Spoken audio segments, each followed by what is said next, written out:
My wife asked for a hall pass. I gave her a suitcase instead.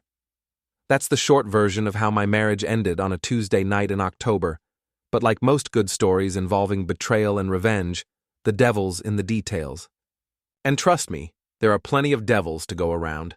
My name is Alex Grady, and I'm what you might call a self-made man if you're feeling generous, or a blue-collar smartass if you're being honest. At 39, I run a custom home building business in Cedar Falls, a town small enough that everyone knows your business, but big enough that they pretend they don't. I've got calloused hands, a military background that taught me to pay attention to details, and a wife who apparently thought I was too stupid to notice she'd been planning to screw me over in more ways than one. Nicole Grady, soon to be Nicole something else if I had my way, was 35, worked in HR at the regional hospital, and had the kind of looks that made men forget they were married. Unfortunately for her, she also had the kind of personality that made me remember exactly why I was considering changing that status. The trouble started 3 months ago when Nicole began what she called finding herself. This involved a lot of girls' nights that lasted until dawn, a sudden interest in fitness that required a gym membership at Rick's Fitness Palace, and a phone that she guarded like it contained nuclear launch codes. Rick Torres, the owner of said Fitness Palace, was 41 years old, drove a cherry-red Mustang with racing stripes, and had the kind of spray tan that made him look like a leather handbag with muscles. He also had wandering hands and a reputation for helping married women find themselves in the back office of his gym. I knew all this because my best friend Pete worked construction with me and had a mouth bigger than the Grand Canyon. Pete had been feeding me intel about Nicole's activities for weeks, though he wrapped it in the kind of careful language you use when you're telling your buddy his wife is stepping out. "Alex, man, I'm not saying anything definite," Pete had said just last week, nursing a beer on my back porch. "But I saw Nicole's car at Rick's place last Tuesday night, and Wednesday, and it wasn't parked in the gym lot, if you know what I mean." I knew what he meant. Rick lived in a condo complex behind the gym, the kind of place where divorced guys in their 40s went to pretend they were still 25. The final straw came on that Tuesday night when Nicole walked into our living room wearing a black dress I'd never seen before and enough perfume to choke a horse.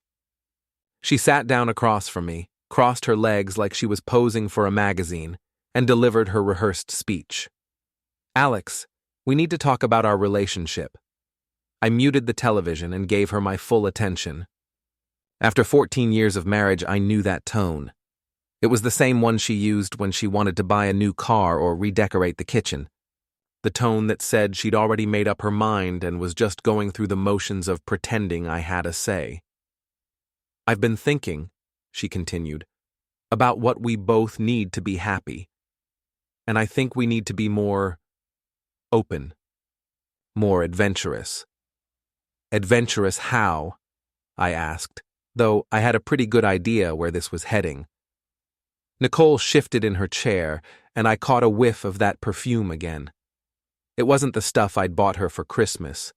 This was something new, something expensive, something that screamed, "I'm trying to impress someone who isn't my husband." "I want a hall pass," she said, the words tumbling out in a rush. "Just one night to explore a fantasy, to feel alive again. No questions asked, no consequences. Just freedom." I stared at her for a long moment, watching the way she fidgeted with her wedding ring, the way she couldn't quite meet my eyes. The funny thing was, I wasn't surprised. Hurt, maybe. Angry, definitely. But not surprised. "A hall pass," I repeated. "Just one night, Alex. I promise. And then we can work on us, on making this marriage what it used to be. What it used to be. Right. Back when she actually came home before midnight and didn't smell like another man's cologne." I stood up slowly, walked to the closet, and pulled out her largest suitcase. Nicole watched me with growing confusion as I set it on the coffee table between us. "What are you doing?" "Giving you what you asked for," I said, unzipping the suitcase. "Freedom." Her face went pale. "Alex, that's not what I meant." "Sure it is." I headed toward the bedroom, Nicole trailing behind me like a lost puppy. You want to explore fantasies with other men? You want to feel alive? Great. Do it somewhere else. I started pulling her clothes from the dresser, tossing them into the suitcase with more force than strictly necessary. Nicole stood in the doorway, her mouth opening and closing like a fish out of water. You can't be serious. Dead serious. I grabbed her jewelry box and dumped the contents into a smaller bag. You want a hall pass? Here's your hall pass. It's called a divorce. Alex, please. Can't we just talk about this? I stopped packing and turned to face her. Talk? You mean like the way you talked to me about spending your evenings at Rick Torres' place? Or the way you talked to me about those mysterious phone calls you take in the garage? Or maybe the way you talked to me about why you suddenly need to work late 3 nights a week? The color drained from her face completely. I don't know what you're talking about. Sure you don't. I went back to packing. Your fantasy night is tomorrow, right? With Rick, at the Marriott downtown? Nicole's silence was all the confirmation I needed. Here's the thing, Nicole. I'm not as stupid as you think I am. Military intelligence training has its benefits. So does having friends who actually give a damn about me. I zipped up the suitcase and set it on the floor. You can stay at your parents' place tonight. Tomorrow you can have your fantasy night. But don't bother coming back here afterward. Alex, you're being ridiculous. It's just one night. You're right, I said, grabbing her purse from the nightstand. It is just one night. The last night you'll spend as my wife. As I handed her the purse, something fell out. A small flip phone, the kind you buy at gas stations with cash. Nicole lunged for it, but I was faster. What's this? I asked, flipping it open. Nothing. It's nothing, but it wasn't nothing. It was a burner phone, and the text messages I found on it were very interesting indeed. Messages to Rick about getting rid of Alex and keeping the house. Messages about making it look convincing and he'll never know what hit him. I looked up at Nicole, who had gone from pale to green. One night, huh? Just to feel alive again? She opened her mouth to say something, but I held up my hand. Save it. I've heard enough lies for one lifetime. I walked her to the front door, suitcase in one hand, her car keys in the other. Enjoy your fantasy night, Nicole, because it's going to cost you everything. As she drove away, I stood on the porch watching her taillights disappear into the darkness. The October wind was picking up, carrying the smell of dead leaves and winter coming. I pulled out my phone and called Pete. Hey, buddy, he answered on the second ring. How'd it go? She's gone, I said. And Pete? Yeah? Tomorrow night's going to be very interesting. Nicole's fantasy night was about to become her worst nightmare, but she didn't know it yet. I spent Wednesday morning doing what any reasonable man would do after discovering his wife's plan to destroy his life. I got creative. The military taught me a lot of things, but the most useful skill I'd picked up wasn't marksmanship or tactics. It was patience, the ability to wait, watch, and strike at exactly the right moment. My first stop was Rick's Fitness Palace, a chrome and mirror monument to middle-aged vanity located in a strip mall between a tanning salon and a smoothie bar. The irony wasn't lost on me. I walked in wearing my best potential customer smile and approached the front desk where a 20-something blonde with more makeup than sense was filing her nails. Hi there, I said. I'm thinking about joining. Is Rick around? He's in his office, she said without looking up. But he's got a client consultation at 6 tonight, so if you want to talk to him, you should probably wait until tomorrow. 6 o'clock. That lined up perfectly with the messages I'd seen on Nicole's burner phone. No problem, I said. Mind if I look around? She waved me toward the gym floor, still focused on her manicure. The place was exactly what you'd expect. Lots of chrome, mirrors everywhere, and the kind of aggressive hip-hop music that made you want to punch something. Perfect atmosphere for what I had planned. I spent 20 minutes memorizing the layout, noting the security cameras, and locating Rick's office. More importantly, I spotted his prized Mustang in the parking lot, gleaming under the afternoon sun like a red target. My next stop was the hardware store, where I picked up a few supplies: super glue, zip ties, and a small container of glitter. The kind of innocent purchases that wouldn't raise any eyebrows, but would serve my purposes perfectly. By 5 o'clock, I was parked across the street from the Marriott downtown, watching the entrance through a pair of binoculars. Nicole arrived first, looking nervous but determined in that black dress. She checked in at the front desk, then disappeared into the elevator. Rick showed up 20 minutes later, swaggering through the lobby like he owned the place. He was wearing a tight black t-shirt that showed off his gym-enhanced physique and enough cologne to kill a small animal. The man had all the subtlety of a neon sign. I waited another hour, then made my move.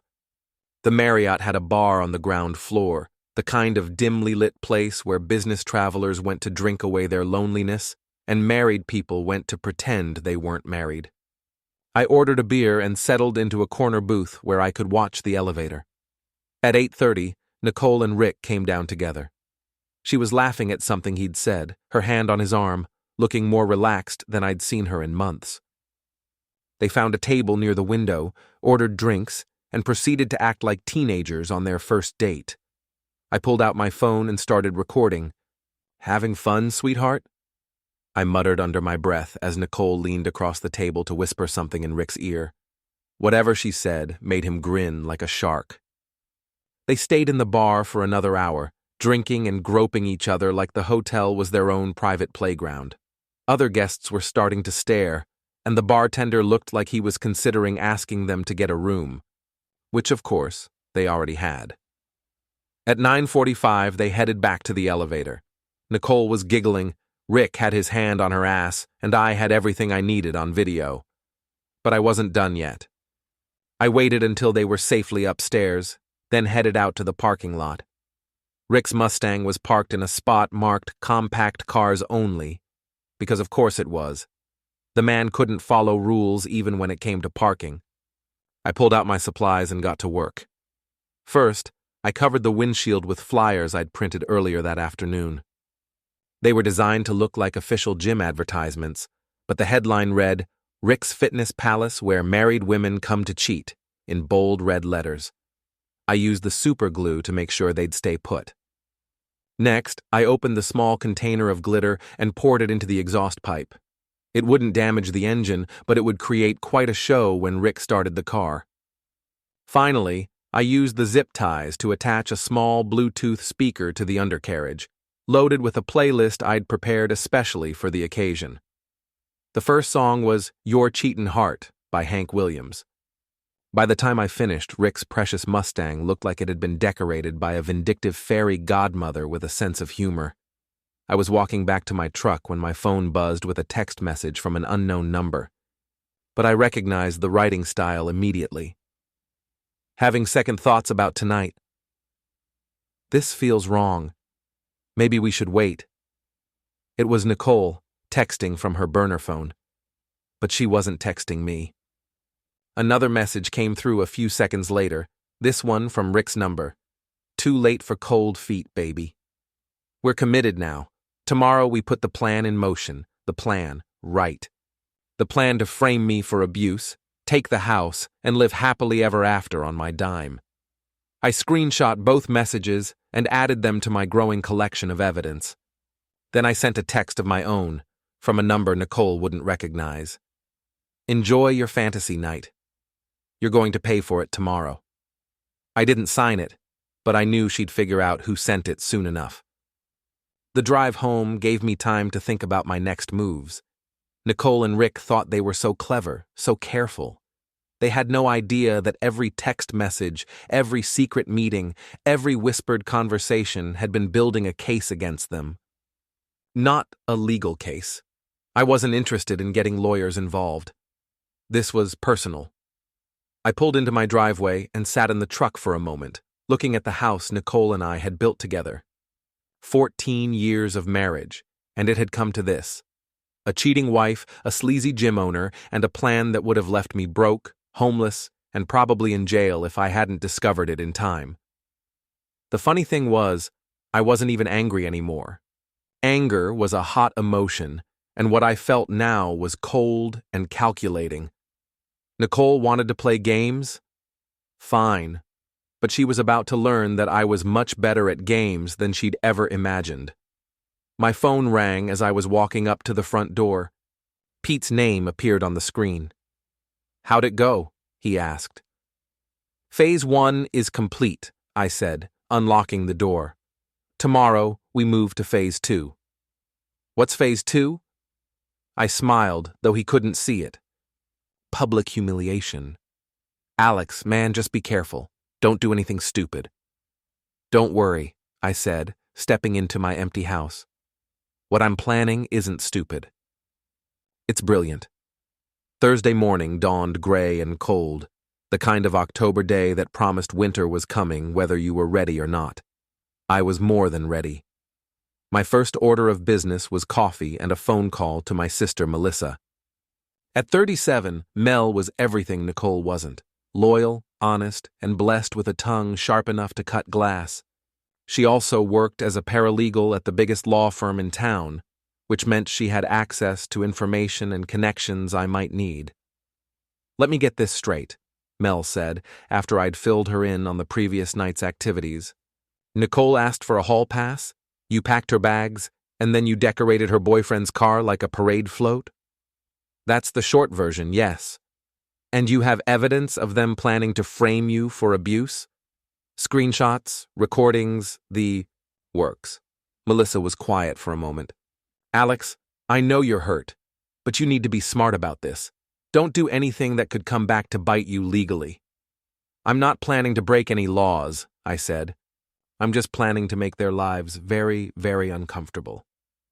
That's what I'm afraid of." After hanging up with Mel, I drove to Rick's gym to check on my handiwork. The Mustang was still in the parking lot, now surrounded by a small crowd of amused onlookers. The flyers were firmly glued to the windshield. The glitter had done its job when Rick started the car. There were sparkly exhaust stains all over the pavement behind it. And judging by the country music drifting from underneath the vehicle, my Bluetooth speaker was working perfectly.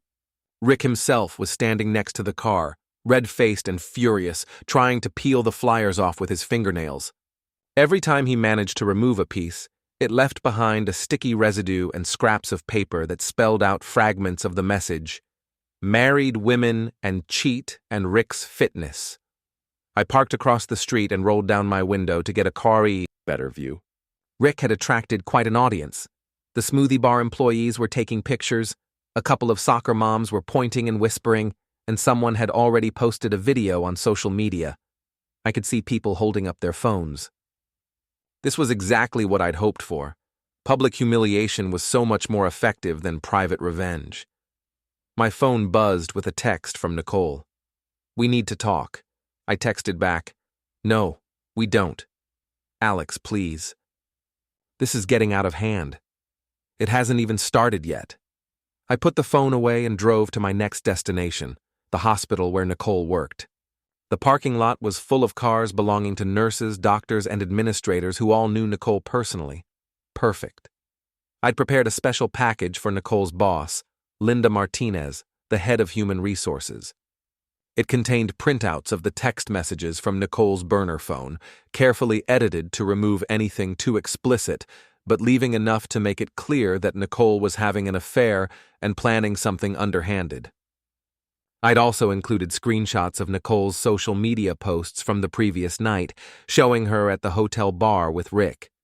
The package was addressed to Linda and marked "Confidential, regarding employee conduct." I left it with the receptionist, along with a note explaining that I was concerned about my wife's behavior and thought her supervisor should be aware of potential ethical violations. It wasn't illegal, it wasn't slander, and it was all true, but it would definitely make Nicole's work life interesting. My next stop was Caitlin Morrison's house. Caitlin was Nicole's best friend, confidant, and partner in crime. She was also the biggest gossip in Cedar Falls, which made her both an asset and a liability in Nicole's schemes. Caitlin lived in a tidy suburban neighborhood where every lawn was perfectly manicured and every mailbox looked like it had been installed with a ruler. Her house was a 2-story colonial with white shutters and a front porch that screamed suburban perfection. I rang the doorbell and waited. Caitlin answered wearing yoga pants and a tank top, her blonde hair pulled back in a ponytail. When she saw me, her expression shifted from curious to hostile. "Alex, what do you want?" "Just wanted to thank you," I said, pulling out my phone. "For all your help with Nicole's fantasy night." "I don't know what you're talking about." "Sure you do." I hit play on a recording I'd made the previous week. Caitlin's voice filled the air, crystal clear. "Nicole deserves better than Alex. Rick's got money, he's got looks, and he knows how to treat a woman right. If she can get rid of Alex and keep the house, she'll be set for life." Caitlin's face went white. "Where did you get that?" "You left a voicemail on Nicole's phone last Tuesday. She forgot to delete it." That was a lie, but Caitlin didn't need to know that. I'd actually recorded the conversation through Nicole's phone when she'd left it on the kitchen counter during one of Caitlin's visits. "You can't use that. That's private." "Actually, it's not. You left a message on a phone in my house, discussing plans to defraud me. That makes it my business." I forwarded the recording to her husband's phone number, which I'd gotten from the neighborhood directory. I'm sure Mike will find it interesting too. Caitlin lunged for my phone, but I was already backing down the porch steps. "You bastard! You can't do this." "Already did," I called over my shoulder. "Give my regards to Mike."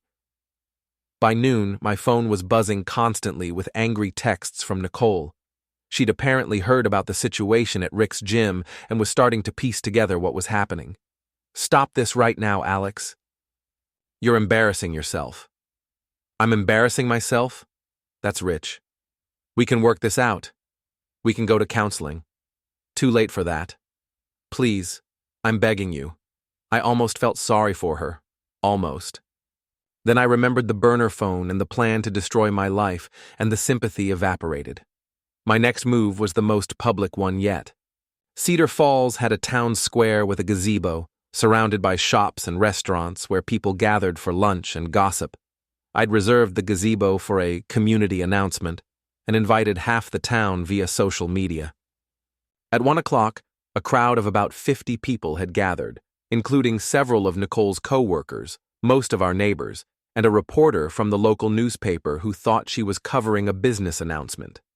I stood up in the gazebo and tapped the microphone I'd rented for the occasion. "Thank you all for coming," I said. "I want to share some news about my marriage." A murmur went through the crowd. This wasn't what they'd expected. As many of you know, my wife Nicole and I have been married for 14 years. What you might not know is that Nicole has been having an affair with Rick Torres, the owner of Rick's Fitness Palace.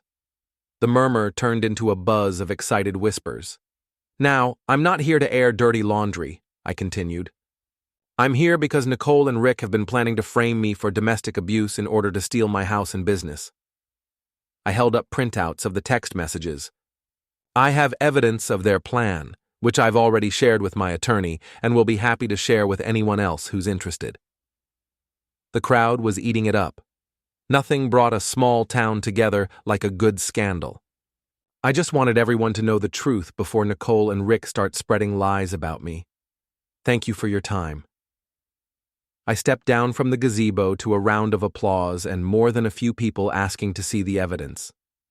I spent the next hour showing screenshots and playing recordings to anyone who wanted to see them.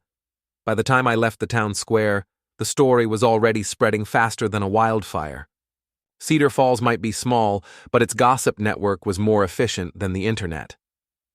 My phone rang as I was driving home. Nicole's number.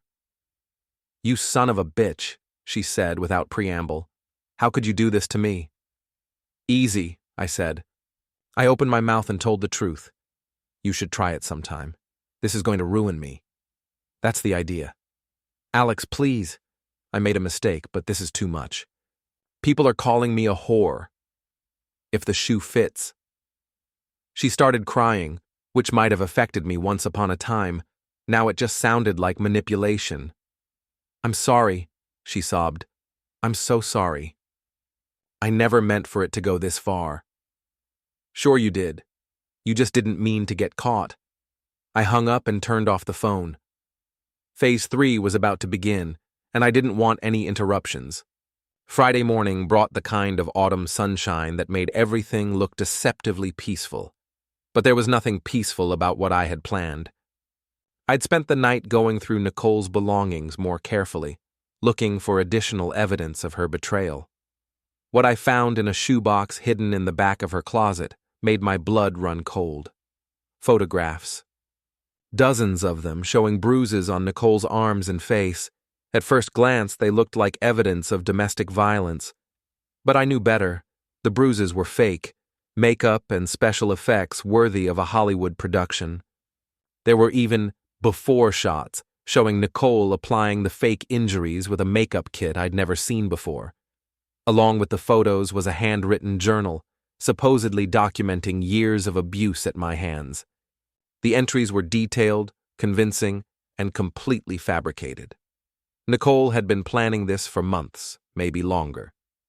But the real smoking gun was a letter addressed to Linda Martinez at the hospital, dated for next week.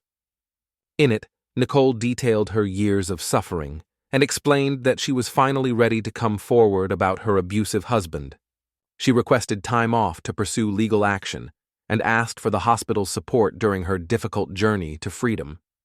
It was a masterpiece of manipulation, designed to paint Nicole as a brave survivor and me as a monster. If her plan had worked, I would have lost everything: my business, my reputation, my freedom. Nicole and Rick would have ridden off into the sunset with my money, my house, and the sympathy of an entire community. The sheer calculation of it took my breath away. This wasn't a moment of weakness or a midlife crisis. This was a carefully orchestrated campaign to destroy my life. I photographed everything, then put it all back exactly where I'd found it. Nicole would need that evidence for what I had planned next. My first call was to Pete. "I need you to do something for me, and I need you to ask no questions." That sounds ominous. "Tonight, I'm having a dinner party. Nicole, Rick, her parents, her boss, and a few select neighbors. I need you to handle the technical setup." "What kind of technical setup?" "The kind that involves hidden cameras and wireless streaming." Pete was quiet for a moment. "Alex, man, what are you planning?" "Justice. That's not an answer. It's the only answer you're getting. Are you in or out?" Another pause. "I'm in. But if this goes sideways, I never heard of you." "Fair enough." My next call was to Nicole. She answered on the first ring, her voice hoarse from crying. "Alex, I've been thinking about what you said yesterday. About working things out." "Really?" The hope in her voice was pathetic. "Really. I want to have a dinner party tonight. You, me, Rick, your parents, a chance for everyone to sit down and discuss this like adults." "Rick won't come. He's furious about what you did to his car. Tell him I'm ready to apologize. Tell him I want to make peace." "And you mean that?" "I mean it," I said, and technically I wasn't lying. I did want to make peace. Just not the kind Nicole was expecting. The rest of the day was spent in preparation. Pete arrived at 4 o'clock with a bag full of equipment that looked like it belonged in a spy movie. "Where did you get all this?" I asked. "You don't want to know." "Where do you want the cameras?" We spent 2 hours setting up hidden cameras throughout the dining room and living room, all connected to a wireless system that would stream everything live to my laptop. Pete also installed a sound system that would let me play audio through speakers hidden in the walls. "This is either brilliant or insane," Pete said as he packed up his tools. "Why not both?" The guests started arriving at 7. Nicole came first, wearing a conservative blue dress and enough makeup to cover the fact that she'd been crying for 2 days. She looked nervous but hopeful, like a condemned prisoner who'd just heard about a possible reprieve. "Thank you for doing this," she said, kissing my cheek. "I know we can work things out." I'm sure we can.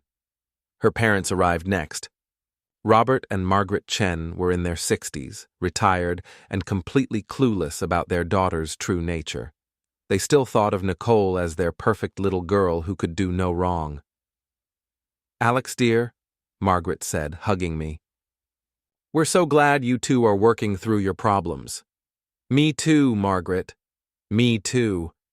Linda Martinez arrived at 7:30, looking confused about why she'd been invited to what she thought was a marriage counseling session. I'd told her that Nicole wanted her boss's support during a difficult time, which wasn't entirely untrue. Rick showed up last, swaggering through the front door like he owned the place. He was wearing a tight black shirt that showed off his gym muscles and a smirk that made me want to punch him in the face. "Alex," he said, extending his hand, "thanks for inviting me. Nicole says you want to work things out." I shook his hand and smiled. "That's right, Rick. I want to clear the air between us." We all gathered in the dining room where I'd prepared a simple meal of roast chicken and vegetables. The conversation was awkward at first, with everyone dancing around the obvious tension. Nicole kept shooting me grateful looks, her parents made small talk about the weather, and Linda looked like she wanted to be anywhere else. Rick, meanwhile, was playing the role of the magnanimous victor. He talked about how much he cared for Nicole, how he wanted what was best for everyone, and how he hoped we could all be mature about the situation. "I know this is difficult," he said, reaching across the table to squeeze Nicole's hand. "But sometimes people grow apart. Sometimes they find something better." "Something better," I repeated. "That's an interesting way to put it." After dinner, I suggested we move to the living room for coffee and dessert. This was where the real show would begin. "Before we continue," I said, standing up in front of the fireplace, "I want to share something with everyone. Something I think you all need to see." I picked up a remote control and turned on the large screen TV mounted on the wall. The hidden cameras were working perfectly, showing a live feed of the room from multiple angles. "What's this?" Nicole asked, her voice suddenly tense. "This is the truth," I said. I switched the input to my laptop and pulled up the first piece of evidence, the fake photos of Nicole's bruises. The room went silent as the images filled the screen. Nicole's face went white, her parents gasped, and Linda leaned forward with a look of growing horror. "These are photos I found in Nicole's closet," I explained. "As you can see, they show what appear to be injuries from domestic violence. But if you look closely, you'll notice something interesting." I clicked to the next image, showing Nicole applying fake bruises with makeup. "They're fake. All of them. Nicole has been manufacturing evidence to frame me for abuse." "That's not true," Nicole said, but her voice was weak and unconvincing. "It gets better," I continued, pulling up the fabricated journal entries. "Nicole has also been keeping a fake diary, documenting years of abuse that never happened. She was planning to use this to take my house, my business, and my freedom." Robert Chen stood up, his face red with anger. "Nicole, what is this?" "Daddy, I can explain." "And here's the best part," I said, pulling up the recordings from Nicole's burner phone. Rick's voice filled the room. "Don't worry, baby. Once we get rid of Alex, we'll have everything. The house, the business, everything." Nicole's voice responded, "Are you sure this will work? What if he fights the abuse charges? He won't have a choice. By the time we're done with him, he'll be lucky to stay out of prison." The room erupted. Margaret Chen started crying, Robert started shouting at Nicole, and Linda looked like she was going to be sick. Rick jumped to his feet, his face twisted with rage. "You son of a bitch!" he yelled, lunging toward me. "You recorded us." I stepped aside and let him stumble into the coffee table. "Actually, Rick, you recorded yourselves. I just saved the files. This is illegal. You can't use this." "Actually, I can. You see, those recordings were made on my property, using my wife's phone, which is registered under my name. Perfectly legal." Linda stood up, her professional composure finally cracking. "Nicole, is this true? Were you planning to file false abuse charges?" Nicole opened her mouth, but no words came out. She looked around the room at the faces of her parents, her boss, and her lover, all staring at her with expressions of disgust and betrayal. I can explain. No, I said firmly. You can't. Because there's no explanation for this. You planned to destroy an innocent man's life for money. You were willing to send me to prison, ruin my reputation, and steal everything I've worked for, all so you could run off with your boyfriend. Margaret Chen was sobbing now, her perfect image of her daughter shattered beyond repair. Robert looked like he'd aged 10 years in 10 minutes. Get out, he said to Nicole, his voice shaking with rage. Get out of this house and don't come back. Daddy, please. You're no daughter of mine. Rick was backing toward the door, clearly wanting to distance himself from the disaster. But I wasn't done with him yet. Going somewhere, Rick? I asked. Don't you want to stick around and support your girlfriend? After all, you two are in this together.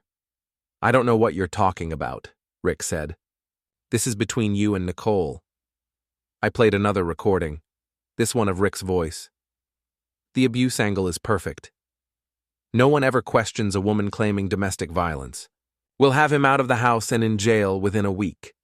Rick's face went ashen. That's taken out of context. Is it? Because I have hours of recordings, Rick. Hours of you and Nicole planning to frame me, steal my property, and destroy my life.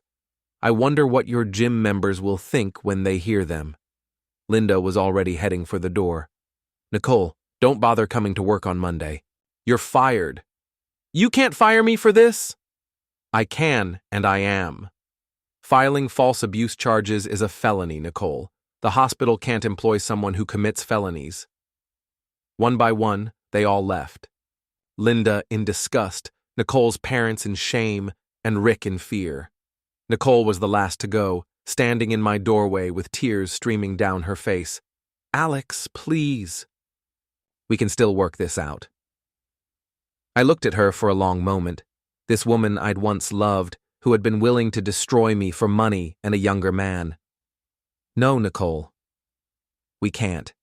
You made your choice when you decided to frame me for abuse. You made your choice when you decided to steal everything I've worked for. And you made your choice when you decided that your fantasy was worth more than my life. I handed her the suitcase I'd packed 3 days earlier. Enjoy your freedom, Nicole. It's going to be a lot lonelier than you expected. As she walked away, I felt something I hadn't felt in months. Peace. The war wasn't over yet, but the major battle had been won. Nicole and Rick had been exposed for what they really were, and everyone who mattered had seen the truth. Now it was time for the final phase of my revenge. Saturday morning arrived with the kind of crisp autumn air that made you want to accomplish great things. I had exactly one great thing left to accomplish, the complete and total destruction of Rick Torres' life. Nicole was finished, fired from her job, disowned by her parents, and facing potential criminal charges for conspiracy to file false police reports. But Rick was still out there, still running his gym, still preying on married women with his spray tan and his sleazy charm. That was about to change. I started the day with a phone call to the local newspaper. The reporter who'd covered my town square announcement was very interested in a follow-up story about the domestic abuse hoax. By noon, the story was online with the headline, Local Woman Planned to Frame Husband with Fake Abuse Photos. The article included quotes from Linda Martinez about Nicole's firing and a statement from the police about their investigation into potential criminal charges. But that was just the appetizer. The main course was going to be much more satisfying. At 2 o'clock, I drove to Rick's fitness palace with a trunk full of supplies and a heart full of righteous anger. The gym was busy with the usual Saturday crowd of weekend warriors and soccer moms trying to work off their Friday night indulgences. I parked across the street and watched through the windows as Rick worked the floor, chatting up female clients and flexing his muscles at every opportunity. The man was completely oblivious to what was coming. My phone buzzed with a text from Pete. Equipment is in place. You sure about this? I texted back, positive. Start the show in 10 minutes. What Pete had installed was a sound system connected to the gym's PA speakers, along with several hidden cameras that would broadcast everything live on social media. Rick's public humiliation was going to be witnessed by hundreds of people. I walked into the gym and approached Rick with my best friendly smile. He saw me coming and his expression shifted from confusion to wariness. "Alex?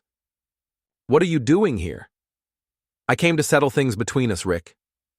Man to man. Several people turned to watch, sensing drama. Rick glanced around nervously, clearly uncomfortable with the attention. "Look, man, maybe we should talk about this somewhere private." "No, I think this is perfect. Public and honest, just the way I like it."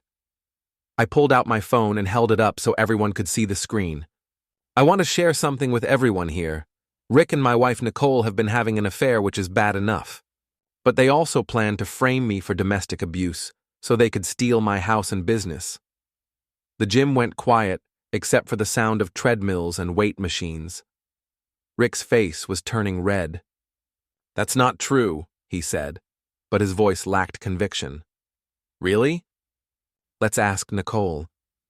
I hit play on a recording that filled the gym through the PA system. Nicole's voice, clear as a bell. "Rick, are you sure the fake bruise photos will be convincing enough? I don't want Alex to get suspicious before we can get him arrested." Rick's voice responded, "Don't worry, baby. I know a guy who does special effects makeup for movies. These photos will look totally real. The cops will arrest Alex the minute you file the complaint." The gym erupted in shocked murmurs and angry voices. Several women looked disgusted, a few men were shaking their heads, and someone in the back shouted, "What the hell, Rick?" "This is taken out of context," Rick said desperately. "You don't understand." "I understand perfectly," I said. "You're a predator who targets married women and helps them destroy their husbands' lives. The question is, how many other women have you done this with?" That hit home. Rick's face went white as several female gym members exchanged meaningful glances. Clearly, I wasn't the first husband to be targeted by Rick's scheme. "You son of a bitch," Rick snarled, finally dropping the pretense of innocence. "You think you're so smart? You think you've won?" "I know I've won." Rick threw a punch at me, which was exactly what I'd been hoping for. I ducked easily. Military training has its advantages, and let his momentum carry him into a rack of dumbbells. He went down hard, taking half the weight rack with him in a crash that echoed through the gym. The crowd was loving it. Phones were out, recording everything, and I could hear people calling Rick a cheating scumbag and worse. Rick struggled to his feet, his face red with embarrassment and rage. "Get out of my gym." "Your gym?" I laughed. "Rick, after today you won't have a gym. You won't have a business. You won't have anything." As if on cue, Pete's voice came over the PA system. "Ladies and gentlemen, Rick's Fitness Palace is now broadcasting live on Facebook, Instagram, and TikTok. Say hello to the internet, Rick." Rick's face went from red to purple. The hidden cameras were capturing everything, his humiliation, his rage, and the disgusted reactions of his customers. Within minutes, the video would be shared thousands of times across social media. "You're insane," Rick screamed. "This is harassment. I'm calling the police." "Go ahead," I said. "I'm sure they'll be very interested in hearing about your conspiracy to file false abuse charges. That's a felony, Rick. You could go to prison." Rick looked around the gym at the faces of his customers, many of whom were already heading for the exit.